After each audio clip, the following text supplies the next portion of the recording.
Hello and welcome to PM Personality Profile. My name is Nana Ansakwa. Now right behind me is 2 acres of land which was left by Esi Sutherland Addy, managed by the Mufra Foundation. And it's purposely for children who live in the urban areas to get close to nature, interact and be adventurous and creative. But why am I here? I am here to talk to Professor Esi Sutherland. Professor Esi Sutherland Addy. Now, this is a woman who has achieved a lot, written and edited over 50 books. Members of every academic institution there is going, won so many awards. And as part of celebrating women this month of March, we are here to talk to this woman who has achieved, helped children to get in touch with their creativity and being Ghanaian. And that's why I'm here. And I must say I'm standing on the Sutherland Bridge. I've just named it today. Right after the break, we'll start talking and it's going to be very exciting. Who is she behind the scenes? Stay tuned. Hello and welcome again. As I said in the intro, I'm here to speak to one dynamo, thespian if I may say. She has achieved a lot, won many awards, written many books, and as 8th of March being, International Women's Day, I find it very appropriate to be sat here to talk to Professor Esi Sutherland Addy, just to find out who she actually is. I'm sure you know all her public life, but behind the public scenes, who is she? And that's why, and if I'm going to be behind, then she's going to be Auntie Esi. So Auntie Esi, you're welcome. Thank you very much. But before I even go on, one thing that intrigued me was your name, Sutherland. Yes. I just want to find out, where from Sutherland? Well, my father, Bill Sutherland, was an African American. He was a political activist, anti-colonial, civil rights, anti-war, activist. Okay. And he came to Ghana in 1953 on the recommendation of George Padmore to Dr. Nkrumah, and so that he could come and he wanted to come and make a contribution. And when he came, he met my mother, and they got married, Esi Sutherland, and so here I am. I see. So now you know. And I'm sure everybody been wondering, but you're shy to ask. Okay, that's great. But let me dwell on Daddy a bit. So yes, he actually came from America to come and help Nkrumah to, help him champion his cause of anti-colonialism. Yes, he came to Ghana, but to Africa in general. Mm-hmm. So he was the headmaster at a secondary school in Chito for a bit, and then he became the private secretary of Bedema, who was the finance minister, and then he also helped to organize the various major conferences that were held in the country for many of these anti-colonial leaders, and eventually he went to live in Tanzania, from where he worked for many years, taking the message of the anti-colonial struggle in Eastern and Southern Africa to the United States. I have to tell you that when he left, we went to see him when we were teenagers, my brother and my sister and I. And we used to wonder, he loved groundnut soup and so on. You make the soup, put in the fridge, and then when you wake up in the morning, the thing is gone. And we were like, who are these people who are always eating our father's food? Then we realized that, he had been housing people like Sam Nujoma and so on in his house. And it was amazing the number of people that he had worked with or lived with or whatever to help with the struggle. So that was his life. Yeah. I see. Yeah. I see. And so how did he meet Mom then? Well, they apparently the New Year school, which is now many years old, was happening in Cape Coast. And I don't exactly know how, but he met her there, and that was it. It was like very, sort of a very quick love affair and into marriage within a year. But it seems to be two peas in a pod, because your Yeah. mom is also sort of very, very much pro-black, pro-Ghana. Yes, yes, she was very nationalist and Pan-Africanist in her approach. Somehow the idea of African independence was something that she really believed in, and so they did match each other in that sense, and together they brought so many people, related to so many people in Ghana, including, when Martin Luther King came for our independence, Nyerere, Nuyoma, so many, Desmond Tutu, I mean, just a whole lot of people that they related to. And so we got a chance to get a peek at some of them from time to time. Why not? Yeah. So they certainly believed that Africans needed to unite, first of all, and also that we had a lot to offer. And from my mother's angle, it was a cultural angle more, and my father's angle was a political, and social angle. Yeah. I'm sure they'll be very sad to see how we are messing up today. I know. That's for another day. That's for another day. Yes. So how many kids came out of the union? Okay, so there are 3 of us. There is me, I'm the eldest. Then the second is Ralph Sutherland, who is an architect, and his firm is Sutherland and Sutherland. And perhaps to identify it, I could say that one of his latest projects is Ashesi University. And that's wonderful. The design I've of the been there, and yes. it's just fabulous. Yes, yes. And then my sister is a lawyer, Amowi Sutherland Phillips, but she lives in the United States. In Washington State, and she has also become, first of all, she teaches courses on Africa in Whitworth College there, but she also is doing a lot of work to bring Africa to a global picture of Africa that is much more on the creative side, on showing the wonderful aspects of Africa.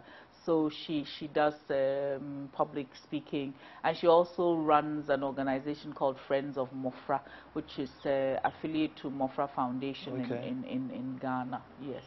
Let me just digress a little bit again. Yes. You know, you find, I mean, I speak to you and I know you're so passionate about Ghana, Africa, and black. Yes. Your sister is doing the same. Yes. But is it that there's not enough voices or there are not enough ears? Because the reflection is not there. Yes. You go out there and we are very, very anti ourselves. Yes. But then you speak to people and they're very pro and passionate. So is it that they're not hearing or there are not enough people speaking? I think it's both. And we have to struggle to find a channel that reaches people. There is something about us in Ghana which I've not quite gotten to the bottom of, which is somehow we have this collective amnesia, or forgetfulness around being the whole history of how we spread around the world, enslavement and so on and so forth. And we don't understand the power of having been oppressed for so long, what has happened to us, And so somehow our minds have been, we've been, as Mr. Kwanzaa, I was talking to him a few days ago, and he was saying, Esi, we've been dealt with, our brains have been dealt with, so that we don't have a strong sense of the need for us to put our own story out there, our own messages out there, and an understanding that it's only when you do that that you'll be respected. I mean, just to add to what Yeah. you're saying, Yeah. I mean, Hitler, killed 2 million Jews. Yes. And this they swear it's not going to happen again, and Exactly. they stick together. Exactly. And even though they are just a handful, yes. because they're so together, they become such a powerful force Yes. to be reckoned. And Yes. why can't we read these things and realize that, look, 400 years of slavery, it's time to say never again? But yes, yes. Well, you know, I've decided that I'm not going to ask the why question, but try and do something about it. The how are we going to do it? So I think that we have to reach the young people. We have to use creativity, music, dance, drama, film, the internet. We have to try and reach the people with these things and touch their hearts. So that's what I'm about, because if you keep on saying, you know, why, you'll end up, you know, being completely demoralized, you know. And also there are the models, you know, of Amo and Chroma, you know, Maya Angelou, or whatever. We have models, you know, of people who have tried to do something about it, and we've got to bring that back into the system. Yeah. Good. Okay, so we're going to go to St. Monica's. Okay. Yes. Now, you know, in our days in school, you know, you go to Form 1 and, you know, it was almost like, you know, a crime. You know, it's like you've literally been sentenced. Fetch me water, do this, wake up, sweep, jump, sit, you know, up until you get to probably Form 3, and then, whew, then you become a senior, and if you're not, you know, you can do it to somebody or just say, let bygones. Back then, I mean, did you have better structures, or do you have to go through the same? No. I mean, you were bullied and yeah, absolutely. You know, I mean, they used to make the Form 1s, you know, sing these really, really embarrassing songs, which I will not sing on set. But, you know, things that have to do with sex and kaya people in the market and all kinds of crazy. And they make you sing it, you know, when they know that you will feel like getting into a hole and getting covered up, you know. So they make you do that. They, you know, just yeah, you know, we were bullied, and I had an experience which was a little bit different, because my mother had been a St. Monican, you know, from her childhood, and then she'd become this famous person, and so all the nuns knew her and everything, you know. So it meant that when I went to school, you know, then everybody knew, you know, and so, attention, oh God, you know, things that people would get away with. Yes, and then the girls would sort of, I mean, it was like you'd get extra bullied, because in a subtle way, because they knew that, hey, you know, that sort of, and you had all this suspicion. So I had to work on getting integrated. I mean, also because I sort of had an unconventional upbringing in a way. I wasn't the sort of person who liked following the crowd. So I had to make people understand that even though I was different, you know, I was a fun person to be with, and it took some work, you know, but we got it done. So yeah.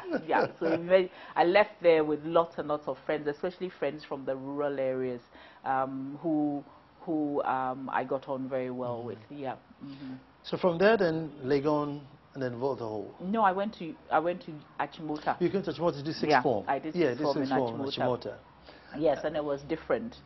You know, I remember being very, very upset with some girls, you know, who were giggling and so on, because some of the students had gone to bring a trotro, come and get their luggage. When you're in St. Monica's, everybody takes it and comes home. I mean, it's not an issue. So I was like, I was so mad. You know, I was like, why are you laughing at them? You know, I mean, why? Just because your dad has a car doesn't make you a better person. You know, so there were some things which... Wow, back then? Oh, yes. Oh, yes, we had those things. Yes, there were, yeah. I mean, there was a big difference between the two schools, you know, in terms of how seniors were respected and things like that. It was just different, you know, and I had been so used to the other thing. So yeah, I I had to stand my ground on some things. You know, I don't like spoiled children. Do you think if you had done maybe 1 to 6 in Nachimota, you Yes. might have missed the fact that there are people who it's okay to board trotro? Oh, I may not have missed it because my mother was very down to earth and made sure that we had a keen perspective of the realities on the ground, you know. But I'm glad that I went to St. Monica's and actually went through a lot of some of these things myself. It made a big difference. It made a big difference. Yeah. So I come to Volta Hall. Yes, yes. And just before we start Volta Hall, how many do you sleep a room in your time? Because I keep trying to do my research. Well, are you doing 2, 4? No, 2. 2 to a room. Yes, okay. 2. Yes. the good old days. The good old days. The good old yes, days. Yes. So at which point did Mr. Addy come in then? I was in second year, you know, okay. and I'm told by him that, you know, his friends kept telling him that, you to go, you know, that sort of thing. You like the and then when he came, my friends were saying, "You see, you too, you know." It was like we were both being, you know. Anyway, so it was in second year, and I was president of Volta Hall at the time, and yeah, that's when we started. That's when he started, yes. right? Yes. And a little birdie tells me that, you know, sometimes he has to come home and, you know, you haven't finished with the house chores, and he has to, you know, chip in so you finish quickly so you can. Well, the thing was that our mom was a stickler for doing, you know, the housework, making sure that we have all these wooden floors in our house. They all needed to be polished. We needed to help. She used to have a lot of visitors, and we needed to help with the cooking. And we used to make lots of fresh orange juice and all that. So, you know, and she did not believe. She thought our friends should come home and be with us. She was fine with that, you know. But if you wanted to go out, then we'll have to make palm soup that day or something that takes a long time. You are pounding, you are sieving, you are grinding. I mean, it was typical of her. So, I mean, there was one or two times when he came and I was responsible for polishing the floor. And I mean, our cousins and friends laughed because he was very tall and he had to bend over and be, you know, polishing just for me to finish quickly so that we could go out. So yes, and yeah, and if you came back late, you know what she used to do is she'll start sweeping behind the door. So you have to get up and sweep, you know. So she made sure we realized that she didn't really like us going out that much, you know. But then of course there was campus and you could go wherever you wanted. Yeah. So how many kids came out of the union? There are 2. 2. They're both married. The first one is Mrs. Dede Gauga, and the second one is Mrs. Ruth Koko Upuku. So there are two young women who came out of it. Okay. Yes. Any grandkids yet? Not yet. Not yet. Yes. Not yet. But sadly, Mr. Addy passed. He did, indeed. And before he passed, you were divorced. We were. Yes, we were. Yeah. I want to dwell on your union a bit. Yes. And because you are in the limelight. Yes. And you've started, probably when you started, you were not, well, maybe you were not so much in the limelight. Maybe Mum was known, but you could shield a bit. But this time, you know, this is Esi Sutherland herself also going and coming.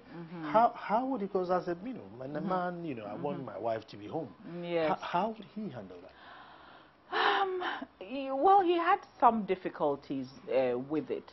You know, he was, I think he was ambivalent about it because he realized what I was doing was important, but at the same time, he did not, sometimes not appreciate the way in which I tried to to cope with it. You know, in other words, trying to be super mom, do both, you know, sort of make sure there's food and so on and so forth, and, you know, be out there at work till 10 p.m. or whatever, and the compromises of, you know, like we doing homework in the car, or, you know, those kinds of things.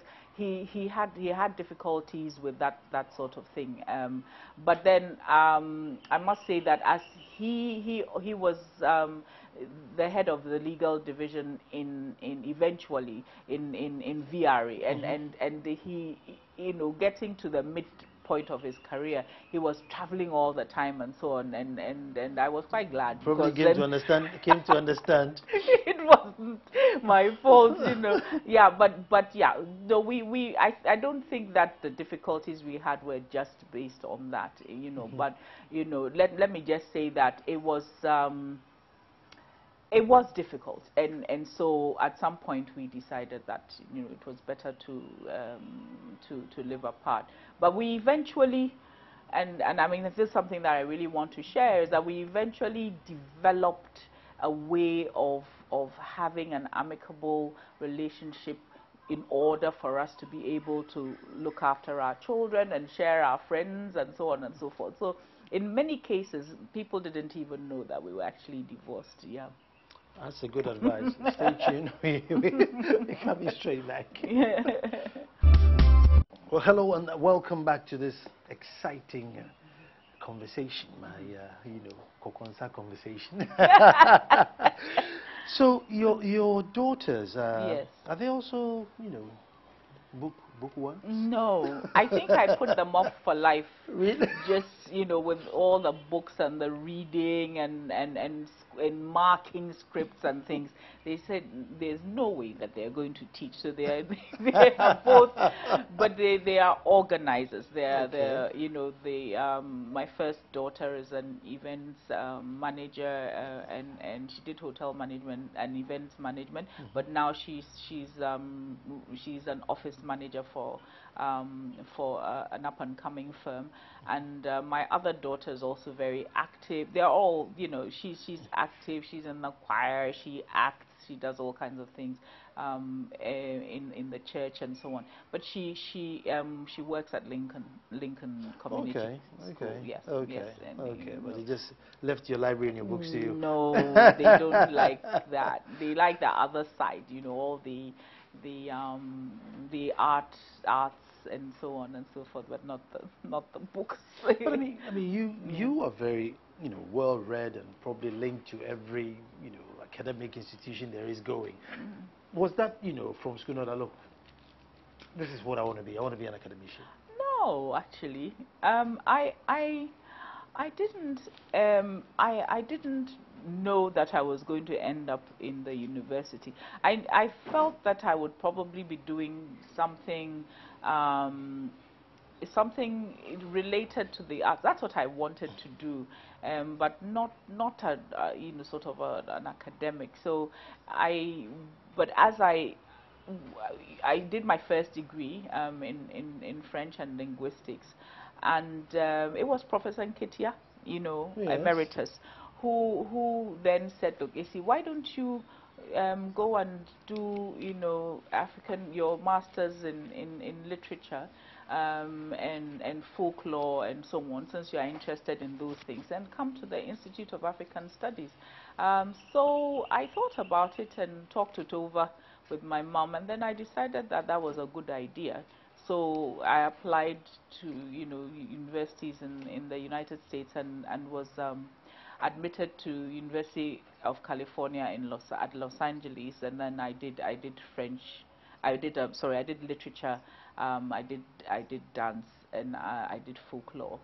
It was an African Studies degree with 3 concentrations. And then I came back to the university. So I went on a university scholarship and came back.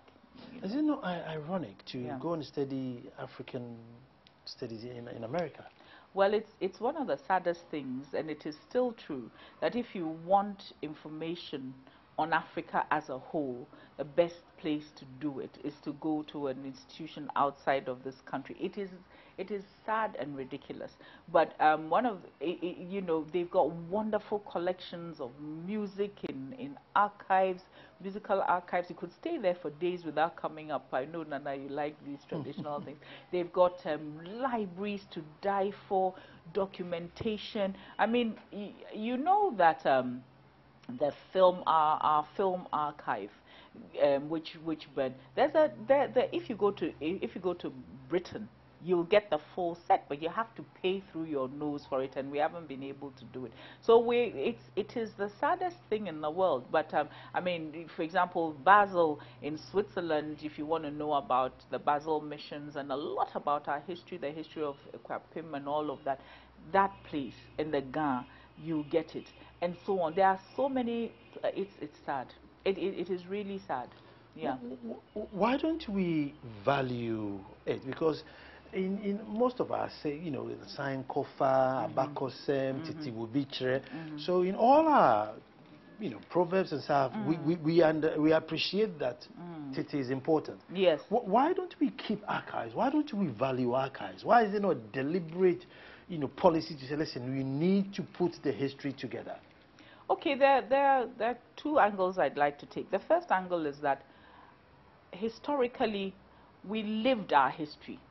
So every time you have an Akwesidai and you pour libation, you call all the ancestors, and people know this one did this, this one did this, this one did this, this one did this.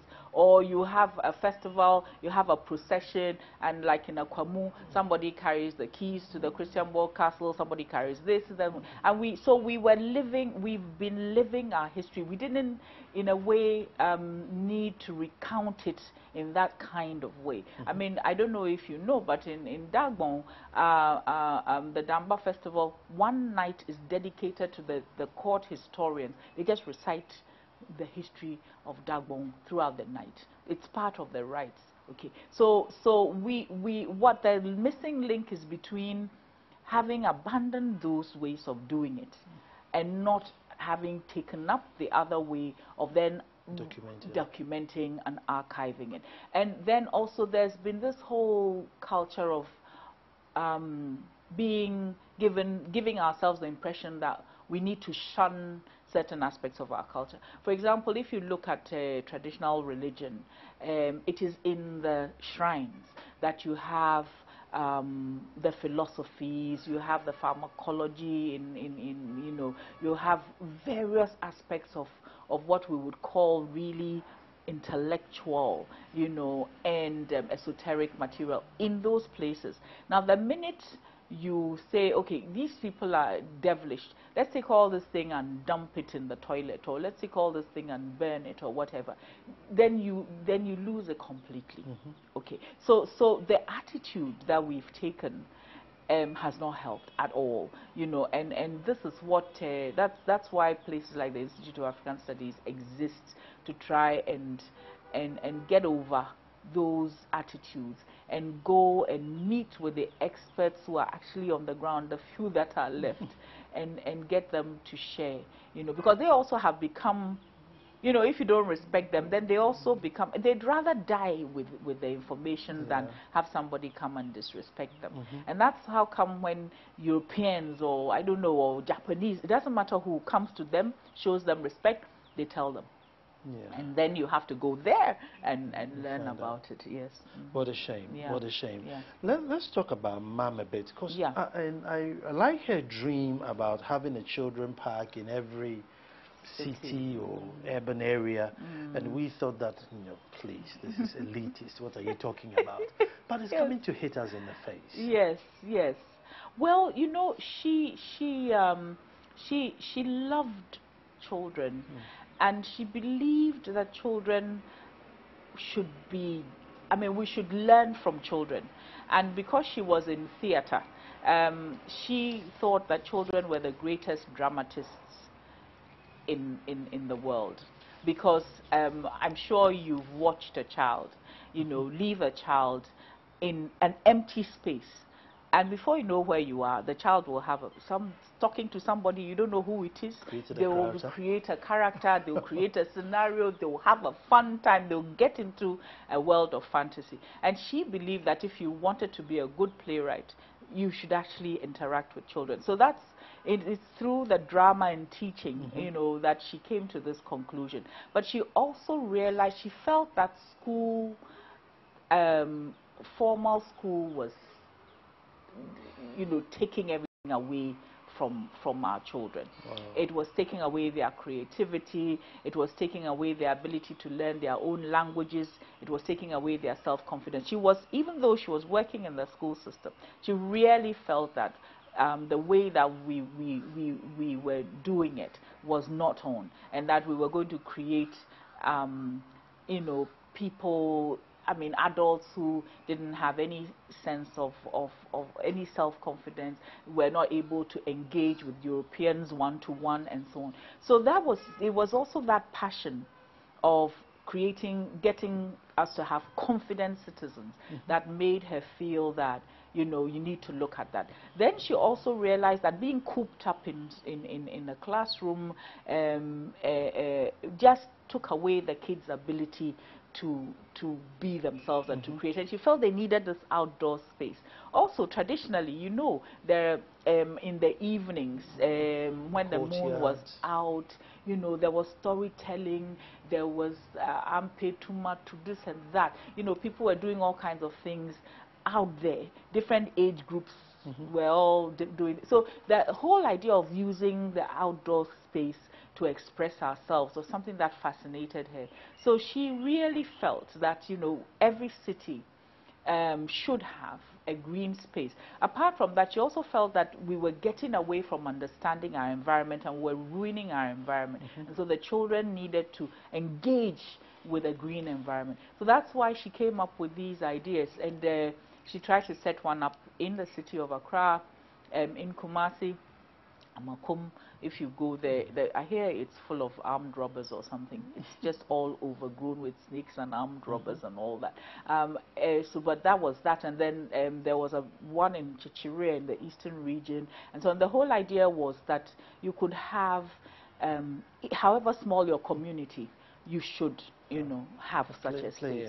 And so she put that together. There were mobile libraries, mobile, you know, science laboratories and so on, so that even if, you know, you couldn't have a science laboratory in your school, you could get on board the mobile laboratory. So those are some of her ideas. And unfortunately, because, you know, after she left the commission, somehow there was this feeling that, oh, these are prestige projects and they should be dropped, and it's such a pity.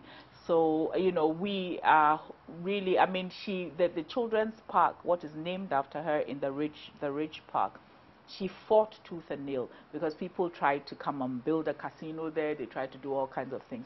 And she just, so, you know, people were really terrified of her, actually, because it's like, you know, that woman is wild about this park. So, when she died all of a sudden, you know, President Rawlings or Chairman Rawlings at the time, you know, made the decision to name the park after her, which is very befitting. But you know, very recently, Professor Nana Opoku-Agyeman, the Minister of Education, now she said something, and it's just, even though she summed it up, it's exactly what your mum was thinking, that by the time you go through our schooling system, you become diseducated. Yes. And it's exactly what your mum is saying. That absolutely. What you do, you're literally killing the child. Absolutely. You know, and I think we need to come back again and find another way, because this, you know, like, you know, your confidence after leaving school, your knowledge about environment, your creativity, and it's, you know, the result is all around us today.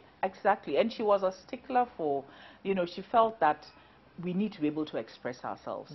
I mean, she could speak Fanti perfectly, write it. Every play that she did, or almost every play that she did, has an Akan version, you know, a script there. And then she spoke this marvelous English. And some of her, you know, her students, you know, used to sort of tease us, you know, later on. They used to say, I'm from Fijai and Achimota School, and she used to say something like, under the greenwood, greenwood, greenwood. greenwood, under the greenwood tree or something like that. And they, every time they see me, they do it. You know, I mean, but she was really, she believed that language was very well, but also that, you know, to be able to express what is inside you, you really have to be able to come across. So everything that she had wrote, she took a lot of care with it. I mean, her garbage, you know, her what you call waste paper basket was always full of she was never satisfied. You could find, you know, manuscripts that she had rolled up and just thrown away and started all over again to do it. And all of that went into passing it on to young people.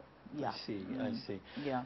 The other thing, you know, listening to you, you know, there's a lot of tradition, bring back tradition, but the conflict between religion and tradition now, should there be a conflict or can we merge? I think that if we really understand that what you need to go for is the fundamentals of a religion, then you must be able to separate that from the culture of the people who brought the religion to you. So, you know, if the people from the desert brought us a religion where we're all, you know, covered up from our noses down, the desert, you know, if you've been in Senegal or somewhere like that, you realize that the sand can really hit you on the cheeks and all that. You know, you don't have to do that here in order to believe in Islam. And for the same reason, you know, there's absolutely no reason why we should have taken lock, stock and barrel everything that comes from Europe, you know, because we are taking on Christianity. The pastor wears a collar, you know. So I mean, you know, all of those things, and then take on the entire culture and have this feeling that everything that we have has to be abandoned. So, I mean, I really admire all those in religious practice who are trying to convey these things. And I mean, if you see African Americans celebrating, you know, African colors and so on, and culture, you know, and on particular days, or, you know, the way they dress and so on, or you know, we have Bishop Sapong saying, you know, at the height of the mass, why don't we play the most glorious of our instruments, which is the etumpai and fronton and so on, you know, to show the greatness of God in our own way. So, you know, and then of course there are all these, there's a lot of course that's going on which is trying to counter this, but there's also a lot that is just, you know, sort of selling out for no reason. Yeah. There shouldn't be any conflict then. No, there shouldn't. There shouldn't at all. I mean, and I know there are you know, there are some, how shall I say, controversial areas. You know, they are controversial. Like being a woman, there's this controversial area of just because you are in a you know, you want to get married in a church, then you have to wear certain kinds of clothes. I mean, you know, when I got married, I had, well, I guess because I was abroad, but they used a cloth to make an embroidered outfit for me. And many people, I mean, were saying, oh, this is unusual, but it isn't. I mean, why should you know what I mean? And there are various things, like, you know, so libation, and so we have difficulties, but, you know, we don't have difficulties in reading, you know, parts of the Bible where it's just a list of people's ancestors, you know, all the way down. I mean, Zebedee, son of Zebedee, and father of Zebedee, and great-grandfather of Zebedee. I mean, and a libation does that. It tells you whose son is who has done well for the community, what your history is, and so on. And I think that you could take that form and still not lose out on your Christianity. So I know it's controversial, but you know, really, we really have to look closely at what has been brought us and pick what we know to be the fundamentals of it. Yeah. I'm going to go for a break. When we come back, we find out how such a principled woman was able to hold ministerial positions, knowing their perception around ministers. Stay tuned. God. Well, just before the break, we were trying to find out how Professor Esi Sutherland Addy, such a principled woman, believes in the Ghanaian, believes in life, and hold a ministerial position. Now, I'm asking this because the perception out there is the total opposite. Ministers are known, I'm not saying known to be anti-Ghanaian, want to fill their pockets. That's the perception. I'm not saying that's who they are. So I'm just trying to find out how, Auntie Esi, you were able to hold, you know, two ministerial positions, education and culture and tourism. Yeah. You know, you have to sign some contract, and obviously it's not right. So how were you able to do it? Well, I don't know, actually, but let me just say this. You know, in spite of the perception, the Rawlings PNDC period, there were lots of us who were in there because we believed in Ghana. There were lots of idealistic people. Some of them couldn't, you know, stick and went off and so on. I mean, and all that. But it was a period where idealists thought that, you know, there was an opportunity to do something different, to make a change, to, you know, and so on. So I was invited in on that kind of basis. Now, luckily for me also, my boss, you know, for much of the time was Dr. Mohammed Ben Abdallah, playwright, just a very, very creative human being. And so we were able to do, because we were in an area of creativity, we were able to do a lot that we could get away with, you know, and to try and make a difference. So that happened. Now in education, I was deputy for higher education. Now this was a much more a much more complex area in a way, because there were problems that needed to be, serious problems that needed to be solved. There were no teachers, you know, there was no equipment and so on and so forth. So we had to work out how are we going to have an educational system that is able to cater to the ordinary person and all that. So again, I was focused, you know, on making a change for the child in the system. And my way of doing it was to engage with the technocrats and say, look, this is what we want to do. You take this and do it. You take this. I delegated things to people and then tried to coordinate it. And so we were working out new policies and so on. And they were going home at people don't believe will work. They were going home at 10 p.m., whatever. If we had to meet, you know, the World Bank or whatever, we did our homework. We did our homework thoroughly so that you could meet them foot to foot. And then, of course, we had this very difficult constituency, which was the higher education, the universities, the professors, and so on. And so you had to be on the ball. As far as corruption was concerned, I think that in our time, Mrs. Vida Yeboah, late Mrs. Vida Yeboah, and the rest of us, you know, got this reputation as being this difficult women, you know, that you couldn't handle. You know, we didn't want to, you know, we would not see you. If you were a contractor, you couldn't come into my office. I would say, look, if your file is here, I stay here, I will sign. If there's nothing wrong with your file, I will sign it and you will go. So after a while, they realized that, you know, there was no need to do that. One or two of them got through by telling people that they were my uncles or whatever. And I remember one of them coming in and trying to get me to change, you know, to abrogate a contract and change it into his favor. And what he asked me, you know, Mama said, I mean, have I asked you to come and sleep in your house? Why are you asking? He was very upset and very embarrassed. But you know, that sort of thing, you cannot, I mean, what's the meaning of that? And also people used to come and try to get you to sign papers when you're like about to travel and so on. I learned all those tricks. You don't do that, because if you don't take care, you get yourself into trouble, and your signature will be there, and the person who brought the thing will be some anonymous person and so on. So I mean, I always also knew that at 1 o'clock on any day, my name could be called and I'd be out, you know. So I said, look, let me do my best, and when I'm out, I'm out. So I lived on campus. I never left. I still taught some courses, and I just went back, you know, when I finished my 7 years, I just went back, you know. So I didn't see it as a be-all and end-all. You know, I saw it as an opportunity to do something and make a change. So I was very grateful to be able to do new policies, get money for the system, and then I left. Yeah.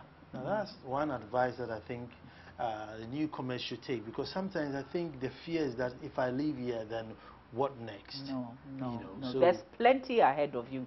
And once you've been a minister and you've done your work well, people are always willing to be supportive. I want that to be clear. You know, you are most unlikely to be left high and dry. You know, and if you live a normal life, you know, so that you don't get used to things that you don't normally have, then when you leave, that's all, you know. So everybody, I mean, one of the things I think that I was very pleased with was that people will say, but you see, you haven't changed. And I said, why should I change? Yeah, you know, yeah.